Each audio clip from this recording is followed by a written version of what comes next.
Hello lovely people, welcome back to my channel and welcome to this video. Today I'm going to be doing the part 2 to the video I put out last week, so recommending books based on Hozier's album unearth, and I'll be doing one book per song based on how I interpret it with some help from Genius and my two roommates. So yeah.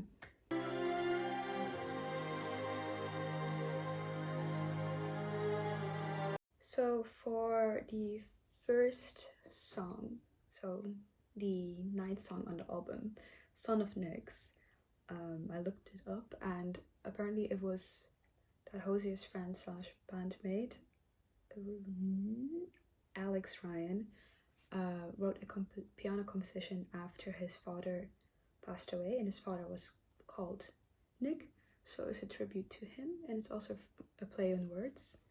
And it's an instrumental song. So with that information, I was like, okay, you can either go down the route of a bit of a memoir, such as John Didion's book, The Year of Magical Thinking. I didn't really enjoy reading that book, so I wouldn't recommend it necessarily. I was also thinking maybe When Breath Becomes Air by Paul Karaniti. He wrote it as he was passing away, and I think it's a beautiful story. But the book I actually want to recommend is Before the Coffee Gets Cold by, what's the name again? Toshikazu Kawaguchi. I think similar to the song, it has this achy feeling to it that fits nice. So I think that fits nicely with the song. And I don't have much more else to say in that.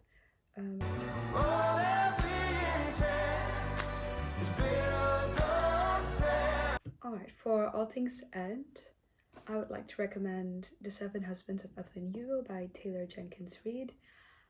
I think this song is very much kind of about how sometimes at the end of your relationship, or yeah, at the ends of your relationship with people, it isn't as much of a bitter or bittersweet moment. It's more calm and like you're doing pretty okay with it. And I think, and also the All Things End was about you know, you start something and then it ends, and then you start it again and you keep going because life keeps going, and you fall in love, you fall out of it, and you fall back into it, and it just keeps going like that. And I think in Seven Husbands of Evelyn Hugo, you do see a bit of this lack of permanence, but also the different types of relationships you can have with people, how these end, how some of them don't really end, even when maybe the relationship, when your romantic relationship has ended, maybe your relationship with that person in general hasn't changed. So about friendship, the after love, and either way, I like the book, so I think that might be a nice read to check out if you haven't. I know it was popular for a while, so if you haven't read it, I do recommend it.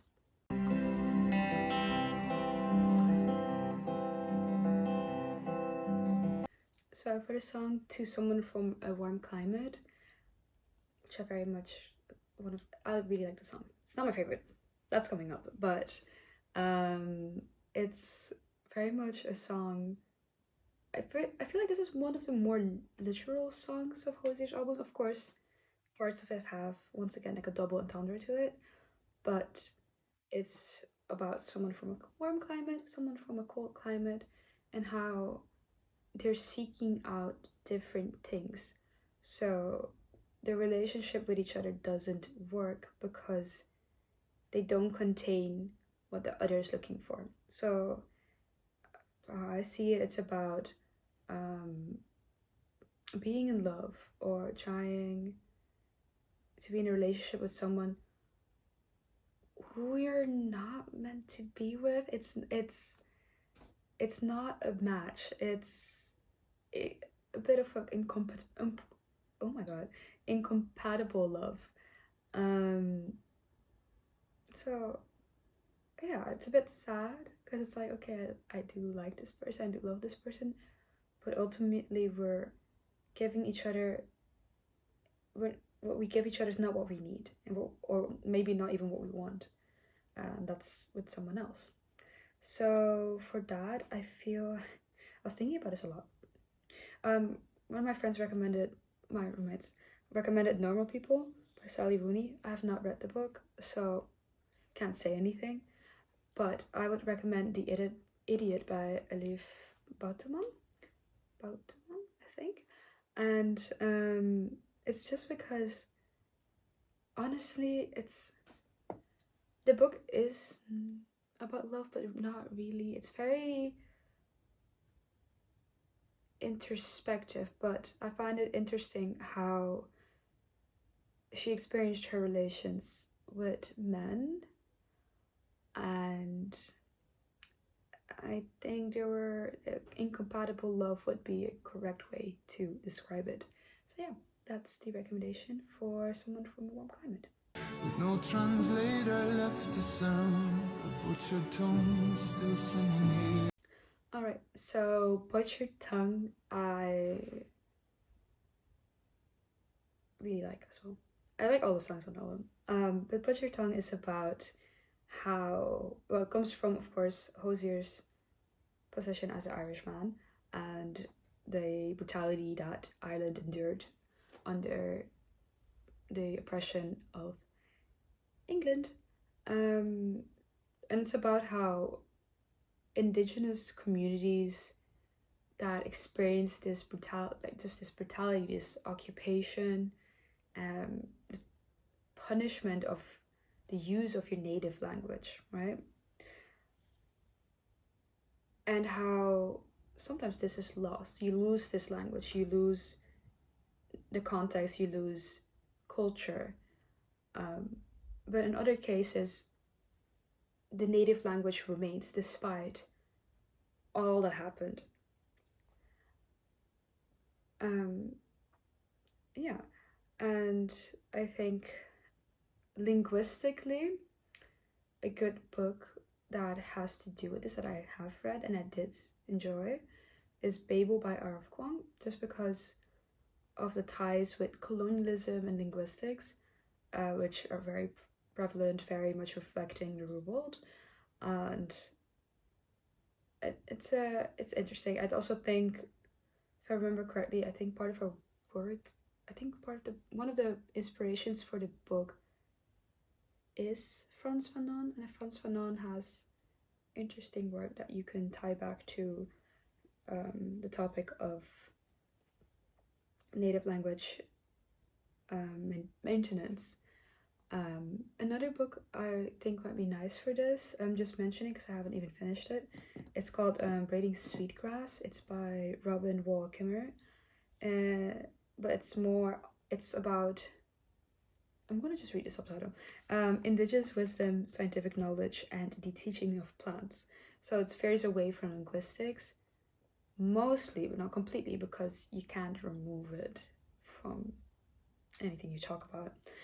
But yeah, I am enjoying that book. I'm just taking a long time to read it, and I think it's a nice book to check out if you are interested. It's a non-fiction book. I wanna be soft as a single stone in a red state. I wanna be.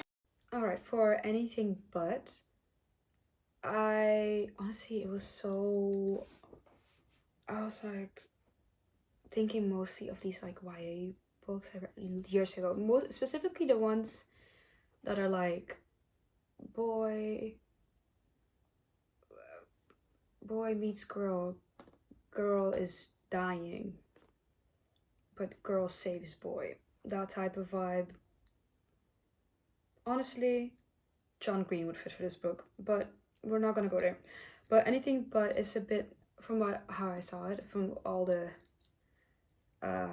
analogies, it's a bit about just being a bit tired, kind of fed up, and kind of wanting to escape, and in that also being fed up with people in general, but not with the person you love, that one person you love, if it's a singular person. And about how, yeah, it's a bit how you find that one, you still have one person amidst it all. That's interpreting it. And for this, I found it hard to find a book recommendation, and this might be a bit of a reach, but I enjoyed this book, so I'll just say it. It's Yerba Buena. Let's see. It's Yerba Buena by Nina Lacour, and I'm choosing this book because it's a queer literature, sapphic literature for the ones that are interested. And you have your two protagonists, and they both have a lot of shit going on, current and past.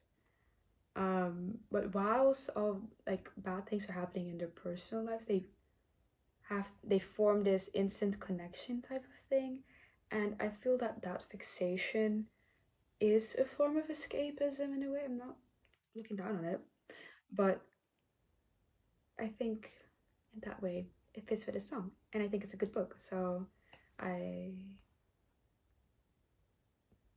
recommend it. Also, I said this last video too, but if you have any recommendations for me based on these songs, my ears are open. My TBR is always ready to be longer, so let me know. Your hand in my pocket to keep us both warm. So abstract psychopomp is, I feel like it feels like a short story to me. I feel like Hozier could write a short story easy on this, but it's different narratives. It's a bit about one of them is about how Hozier experienced that an animal got hit by a car when he was younger, and then someone ran into the road to like maybe comfort the animal, but like they moved the animal off the road to the side, right? Even though it's dangerous to just run onto the road with all the traffic around. So it's about this, to me, compassion amidst this, in this scenario where maybe it would be better to step away from your compassion, to kind of bottle it in, keep it a step back, right? But it's also, because it's multiple narratives, it's also about the oh my god, some words I have a hard time pronouncing. Inevitability of love and death. Just fun idea to play with, and I do believe it is inevitable. Oh my god, I'm gonna look that word up later. But also about how this person moving this animal to the side of the road is kind of, in that moment, they're like a guide of death, like moving this animal to rest. So there's multiple things going on, right? And I was thinking, which book? Most of the time I end up with nothing. Like half of these I was like, my roommate's recommendation is A Man Called Ove by Frederick Backman. I haven't read that one yet either. But my recommendation is going to be The Ocean at the End of the Lane by Neil Gaiman, because it takes place mostly in childhood. It's a flashback, mostly in the childhood of the protagonist, and it's very isolated child, but he meets Letty, I believe her name is, and they have this companionship, and like she takes care of him, but it's also a bit bizarre, and I feel like he is in kind of a cold place, the main character, and she welcomes him into kind of this warm place in a warm home, and they experience, and I don't think there's no experience of romantic love, I would say, but like companionship, a familial love, and also themes of death and dealing with that. And I think a nice book. I enjoy it. It's quite short as well. So much of the living left is the being unknown.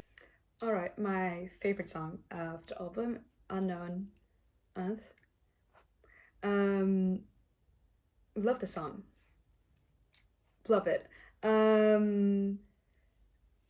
Summarizing the song.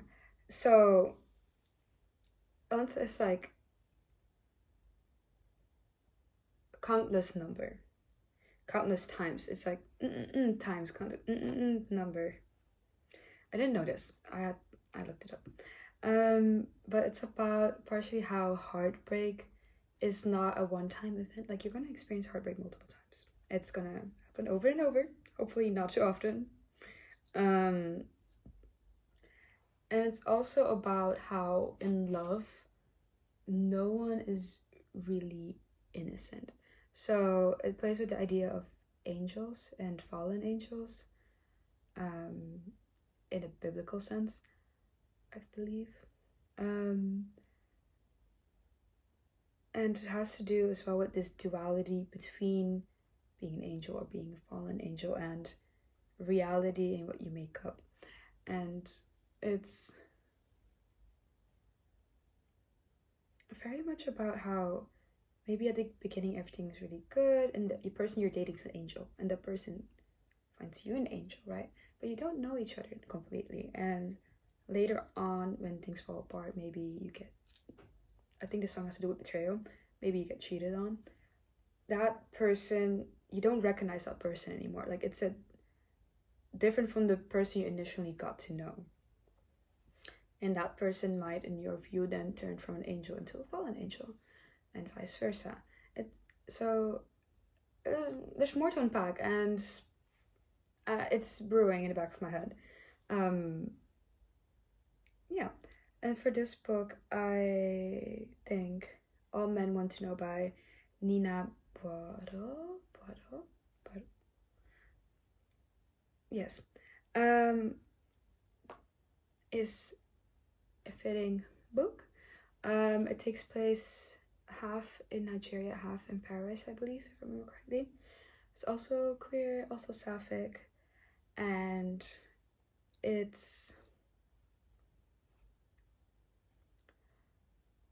she's very much fighting with her identity, and within that, as she's also trying to explore, it's very contradictory. Sometimes it's like, it's in a way you're a victim in certain situations, and the other way you are the one doing the harm, right? And I think it's a beautiful book, and I'm gonna keep it at that because I don't know what else to say. Intermission. My other roommate recommends Hunger Games, specifically because of PETA, and I'll leave it at that.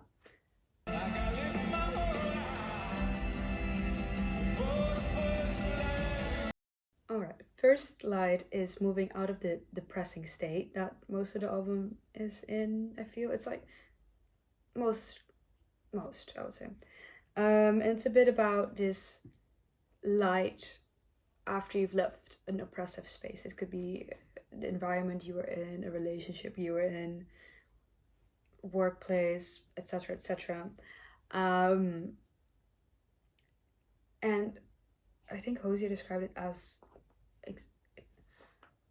instead of being more in your inner world, inner space, it's about the outside world and having these small moments with other people. And so I was like, okay, small joys. What type of book would I recommend based on that? And this is a book that I really want to reread because honestly, I remember reading it and I was so happy reading it. I just found it so heartwarming. And that's The House in the Cerulean Sea by T.G. Klune. And I think it's perfect because also, like, the protagonist, whose name I forgot, is also moving from this very gray space, very lonely, isolated existence, into this warmer space. And I think it's very lovely, and I would recommend it. All right. Thank thank you so much for watching. That was it. I hope you enjoyed the video and the book recommendations. If you've read any of these, let me know. If you haven't and you're excited to read one, let me know. I'm really curious to hear, and I'm also curious to hear recommendations, please. I actually I have a pretty long TBR, but I feel excited when I learn about books I haven't heard of before. So, but yeah, that's part 2 out of 2 of book recommendations based on Unearth by Hozier. And on that note, I hope you have a lovely week and that you stay healthy and well, and hopefully not that stressed in this holiday season / exam season, I believe. And yeah, talk to you later. Bye bye.